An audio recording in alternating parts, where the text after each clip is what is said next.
Olá a todos, sejam bem-vindos a um novo episódio do podcast Desobediência Literária por Ana Mónica e Ana Oliveira.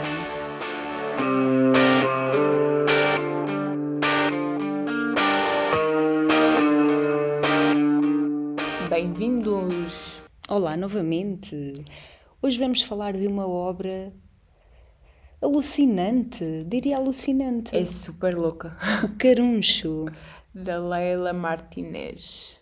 E desta vez temos uma obra que é de uma autora que nasceu em 87, portanto, embora este livro me leve para os tempos antigos, porque o que nós vamos falar aqui reporta muito para mitos, para histórias familiares, para fantasmas. Bruxarias.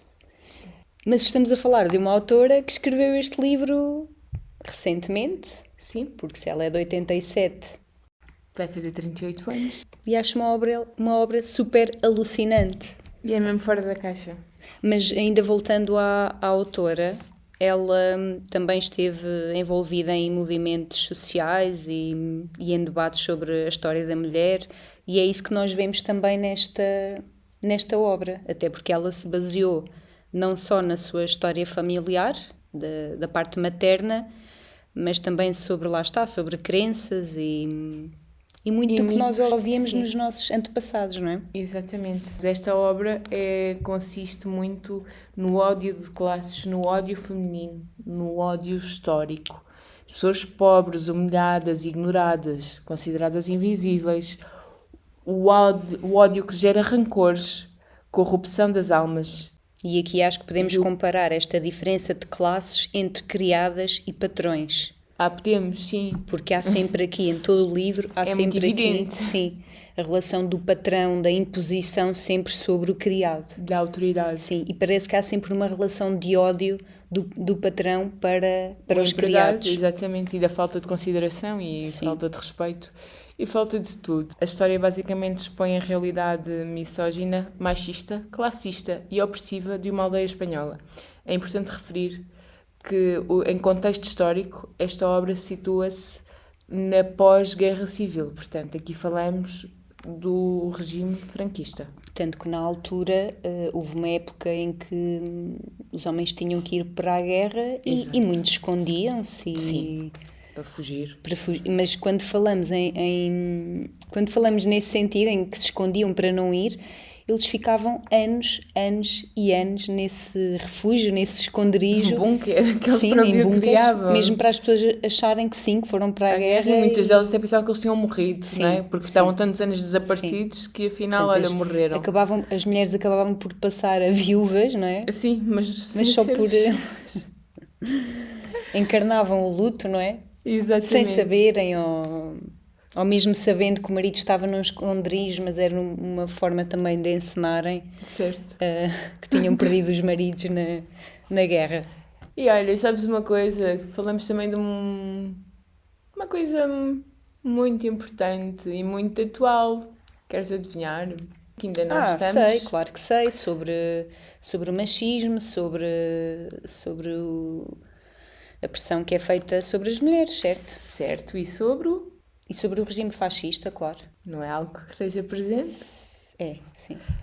Mas poderá estar mais perto do que nós imaginamos. Porque cada vez mais nós assistimos a esse tipo de discursos, portanto... É só um alerta. Foi passageiro, mas ficou a nota. Ficou a nota. Então, como a Ana já tinha referido, foi inspirado na família da autora. Basicamente, é um terror, é ódio e explora heranças familiares sombrias. E é engraçado que presta homenagem às mulheres violentadas e às vítimas do franquismo. Sim. Ela não deixa de referir essa parte. E embora a história se baseie aqui mais numa neta e avó, em 2 gerações, mas acaba por abordar uma terceira e uma quarta geração familiar, mas sim, ainda refere muitas mais, sim. Bisavó, a avó, a mãe e a filha, todas elas têm um ponto fundamental na história. Ou seja, falamos de viúvas e solteiras. É isso, e de muitos valores que na altura, se agora não estão aí, que estamos a perder valores, então imaginemos na altura. Basicamente esta história mistura ficção e terror, e com efeitos autobiográficos. Sim, sim. Acho que mostra muito o poder feminino, em todas estas gerações que aborda esta história, Como as mulheres tinham garra mulheres de punho. Punho Sim, mesmo. sim, mulheres de punho. E nesta época... E não eram homens que as impediam de nada. Que as vergavam, sim. Nem pensar. Sim. A história é narrada pela avó e pela neta. E porquê que a história começa? Como é que o livro começa? Com o regresso da neta acusada de um crime à casa da avó. E depois deparamos-nos com um lar assombrado. Com almas, com sombras, com sons. E os barulhos que se ouviam. É como ouviam. se fosse mesmo uma casa de terror, não Era é? mesmo. Aquelas gavetas a abrir e a fechar. Sim. Eu consegui visualizar. Eu também. Parecia que estava a ver um filme de terror. Sim. Os cabelos a aparecerem debaixo. Sim, os sapatos. Debaixo das. Sim, os sapatos. Debaixo da cama. Sim. Tu ali perto e elas a quererem-te agarrar. Tanto que há partes do livro que eu fico, então, mas assim, veem mesmo as almas. Elas falam muito, tanto a avó como a neta, as gerações que o livro aborda, falam muito em santinhas, a santinha que me disse que isto aconteceu, ou que ela falou, ou que ela contou, falam muito das santinhas. E eu achei uma parte engraçada que ela está a dizer, uma delas, a santinha, ao deitar-se na cama, queimou os lençóis com a auréola e teve de se desfazer dos lençóis. Então eu adorei este fator, que foi a santinha com a sua auréola brilhante e incandescente, que queimou os lençóis e teve que se desfazer deles. Adorei existem imensas adorei esta parte. Imensas frases que elas dizem que eu comecei a rir imenso.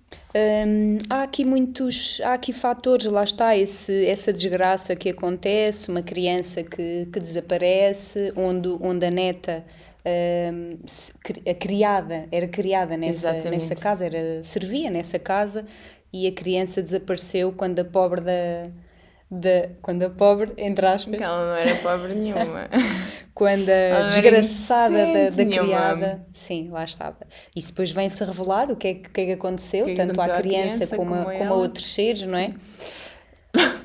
Mas eu adorei o livro, é super alucinante. Mas é cómico, tem uma vertente cómica muito grande. Sim. E uma coisa que eu reparei, não sei se tu paraste com isso também, que foi, quando eu comecei a ler o livro, em termos de pontuação, quase não tinha vírgulas. E eu a pensar, uau, há tanto tempo não li um livro assim. Sim. Mas depois percebi que quando era outra personagem a falar, que já havia. E então não sei até que ponto não havia essa separação. Achas? Acho que sim. É possível não sei se sim. foi só. Porque se fosse com esse intuito, o livro todo não tinha seria vírgulas, todo, não é? Pois, e não é o caso. Em 4 paredes pesam os traumas herdados e décadas de violência e opressão. A avó, lá está, uma das gerações que aborda muito o livro, né? A neta e a avó. A avó fazia feitiços, então recebia pessoas de fora, fazia os seus laços, como lhes chamava, e as coisas aconteciam. Portanto, mas lembro-me de uma situação em que houve um boato na aldeia e diziam que a avó sacrificava gatos para os seus feitiços, e ela ficou super enraivecida, dizendo que era incapaz de tal ato atroz. Porque ela alimentava imensos gatos. E adorava os gatos e dizia mesmo, cuide tão bem deles, o pelo deles brilha tanto que até parecem reis. Sim. É o que nós dizemos muitas vezes, eles são os reis disto tudo, eles são os donos verdade, disto. Então adorei esta parte, sim, por mais bruxa que ela pudesse ser, não é? Nunca ia sacrificar os gatinhos. Muito bom, muito bom. Mas que era bruxeira. Mas acaba por ser uma história aqui sobrenatural, sim. Nada que nós nunca tínhamos ouvido, porque eu sempre me lembro de ouvir estas histórias, não é? Sim. Estas histórias cresceram connosco. Sim, completamente. O poder feminino sempre presente. Olha, eu acho o Caruncho uma metáfora que simboliza a corrosão emocional e psicológica que afeta as personagens. Sim. Porque todas elas sofrem à sua maneira. E isso é uma constante. Sim. não tens um momento de felicidade naquelas personagens. Basicamente, a autora descreve como o som do caruncho que ouvia à noite na casa da avó.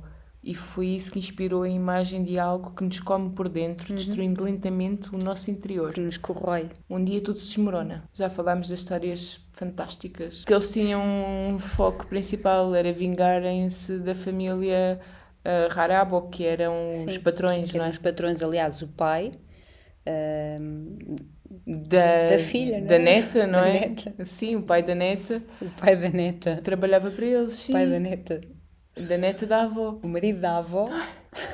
Certo? O marido da avó nunca iria trabalhar para eles. Nunca iria trabalhar para aquela família. Mas o pai da neta não trabalhava lá com eles.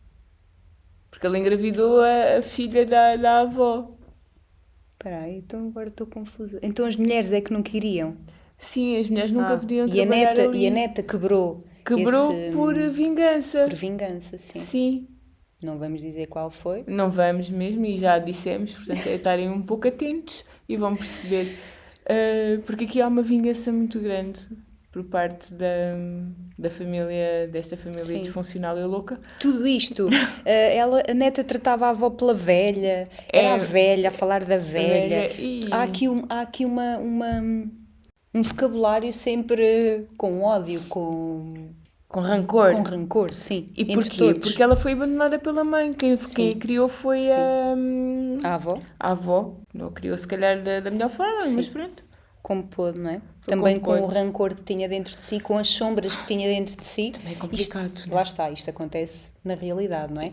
E outra coisa que eu me estava a esquecer de referir era, isto faz-nos muito lembrar contos antigos, não é? Ouvíamos isto quando éramos miúdas, ou eu lembro-me que, isso deve haver em todo lado, casas abandonadas que se dizia que tinham fantasmas, que apareciam pessoas de noite naquela janela, não é?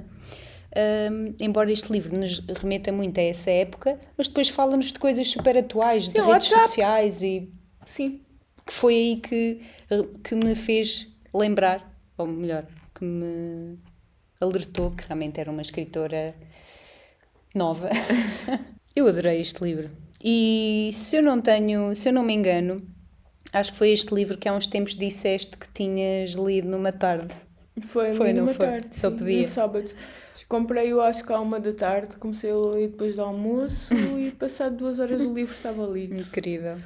Porque adorei mesmo o livro, entrei mesmo profundamente na história e fiquei maravilhada. Eu acho que te disse que fiquei maravilhada com o livro, porque o livro é fantástico. Eu não aconselho toda a gente a ler este livro, porque este livro não é para toda a gente. É só para quem se identificar com a conversa que estamos a ter aqui hoje. Exatamente, portanto este livro não é como o Príncipezinho ou Não, como a Pérola, nada que a recomenda a toda a gente, não. Nada a Vocês ouvem o podcast perante as nossas observações e opiniões, é que têm que decidir se efetivamente estão prontos para ler, para entrar nesta viagem. É completamente alucinada, é completamente louca. Agora temos aqui uma curiosidade. O Franco esteve a governar entre 1939 e 1975. E isto deu-se após a Guerra Civil Espanhola. Sim. Então, após a Guerra Civil Espanhola, temos a Espanha liderada por Franco. Uhum. E os espanhóis caem num regime ditatorial muito, muito sombrio. Sim. É sempre bom falarmos em regimes ditatoriais. Sim. Não só da nossa história, não é? Em Portugal. Ele morreu em 1975, foi quando acabou o regime franquista. 1975. Olha, eu tenho aqui uma passagem, quando nós falamos aqui destas almas negras, se é que se pode chamar. Então tinham aqui uma descrição. A raiva comia-me por dentro. Não suportava vê-la voltar para aquele desgraçado que passara dias inteiros diante da casa, vigiando-a como um louco. A homens como este temos de pôr terra entre nós antes que eles nos cubram com ela. Faz tanto sentido esta frase e tão atual ao mesmo tempo. Sim. Portanto, mais uma vez, estas mulheres, estas gerações que abordam aqui este livro nos mostram que tinham punho, que tinham garra e que não se deixavam vergar pelos homenzinhos que lhes apareciam. É mesmo verdade. Eu também tenho aqui uma passagem. É mesmo o início que está, tipo a dedicatória ao José para que o diabo abençoe o nosso casamento. Achei uma piada enorme Sim. a isso. Sim. Vou ler aqui uma passagem que achei muita piada e lembro-me de mandar um áudio com esta passagem. Sim. Muitas manhãs olho para as imagens mal acordo para ver se as crianças já caíram. Há outra gravura em que um bebê está prestes a pegar fogo à casa. Outra em que uns gêmeos tentam enfiar os dedos numa tomada. E outra em que uma menina está em vias de amputar uma falange com uma faca de cozinha. Todas sorriem como psicopatas de bochechas rechonchudas e rosadas. A velha colou as imagens quando a minha mãe nasceu para que os anjos a protegessem e todas as noites antes de dormir, ambas se ajoelhavam ao lado da cama com as palmas da mão juntas e rezavam. Muito bom. Isto é muito alucinado. Muito bom. Muito alucinado mesmo. Muito bom. Portanto, toda a história se passa assim, entre santinhos, entre anjinhos, entre demónios. Anjinhos, demónios. Entre... Há um armário. Sim. Não vamos falar muito do armário, mas há um assombrado. Há um armário que esconde assombrado. muita coisa. Se vocês quiserem saber o que esconde o armário assombrado, leiam Vão o ter Carlos. que ler. Eu ainda queria referir aqui uma frase, aliás, ainda tenho mais duas. Sim. Mas uma que também é muito atual em relação à saúde mental, mas gostei especialmente desta forma de o retratar. E então diz: sei que vai morrer de tristeza. Hoje em dia chamam-lhe depressão, mas aqui sempre foi morrer de tristeza. Como a saúde mental era desvalorizada. Sim. Portanto, hoje em dia é mais vulgar lhe chamarem de depressão ou de propriamente falarmos em saúde mental, mas antigamente era isto, morreu de tristeza. É. Morreu de tristeza. Muito bom. Olha, foi uma obra muito boa, gostei muito. Fez-me rir,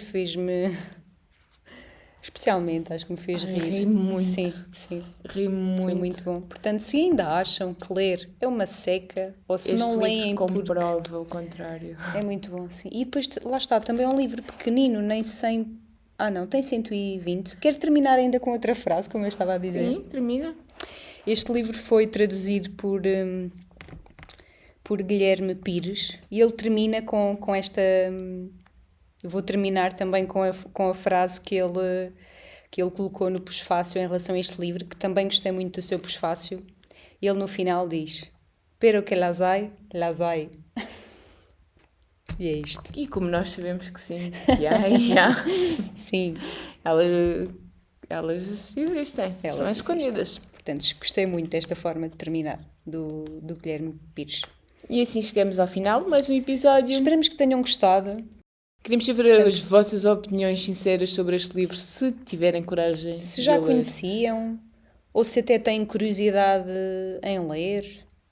Portanto, estamos à espera dos vossos feedbacks, Sim. que são sempre muito importantes para nós. E continuem a acompanhar-nos No Spotify, no YouTube, no Apple Podcast e no Instagram, onde nós estamos diariamente, sempre com novidades, porque tem acontecido muita coisa e também queremos agradecer muito por isso, porque é graças a vocês também que o alcance tem estado a acontecer. certo. E que as coisas nos têm estado a chegar, portanto, têm sido Obrigada. boas novidades e as coisas vão acontecendo. Por isso, acompanhem-nos no Instagram, porque vamos ter várias surpresas nos próximos tempos. Continuem a acompanhar-nos. Fiquem connosco. Até à próxima. Beijinhos. Beijinhos. Com a auréola, desculpa, vou começar. A Santinha, ao deitar-se na cama, queimou os lençóis com a auréola. Auréola. Aurela. Auréola. Aurela. Auréola. Sim. Porquê que eu estou a dizer um auréola? Não, Aurela. Auréola. Corrupção a se desmorona. Tudo? Um dia tudo se desmorona. Falamos na vingança. Não falamos na vingança. Sim, mais ou menos. Eu te queria ler. Deixa-me só encontrar. Sei que isto já devia estar preparado.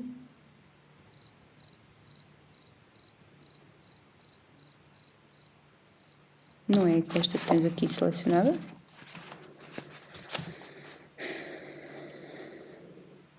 Não é uma passagem, é mesmo. E há aqui também qualquer coisa.